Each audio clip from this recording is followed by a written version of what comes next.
Influenza வரக்கூடாது, சளி பிடிக்கக்கூடாது அப்படின்னா முதல்ல நம்ம நுரையீரலை பாதுகாப்பாக வைக்கணும்னா அந்த கபம் சேரக்கூடிய தன்மையை தினசரி உணவுல நம்ம கொஞ்சம் கவனம் எடுக்கணும். எளிய விஷயம், ஒரு மிளகு, குறுமிளகுன்னு சொல்லக்கூடிய மிளகு வந்து அதுதான் நம்ம காரத்துக்கு காலகாலமாக பயன்படுத்தப்பட்ட ஒரு உணவு.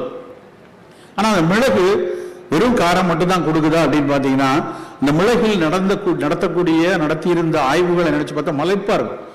இந்த மிளகு வந்து அதனுடைய தாவரவியல் பெயர் வந்து பைப்பர் நைக்ரம் அப்படிம்பாங்க.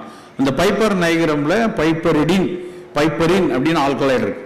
இந்த ரெண்டு தாவர உட்கூறுகள் ரெண்டுமே நுரையீரல்ல சளி சேர்றத தடுக்கக்கூடியது.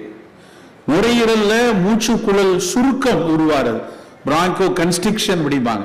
அந்த சுருக்கத்தை விரிக்க வைக்கக்கூடிய ஒரு பிராங்கோ டைலேட்டர், இன்ஹேலர் யூஸ் பண்றாங்க இல்லையா, அந்த பிராங்கோ டைலேஷன் கொடுக்கறது வெறும் மிளகு செய்யும். அப்போ ஏன் நம்ம சாப்பாட்டில் சும்மா நம்ம என்ன காய்கறிகளோ கீரைகளோ எதை செஞ்சாலும் அதில் ஒரு 4-8 மிளகை சேர்த்து கொள்ளலாம். 10 மிளகு இருந்தால் பகைவன் வீட்டிலும் உணவு இருந்தலாம்பாங்க. அந்த பகைவன் வீட்டில் உணவு இருந்துங்கிறது அதுக்கான நச்சுத்தன்மையை போக்கும் அப்படிங்கிற புரிதல் தான் மிளகு சேர்த்திருக்காங்க.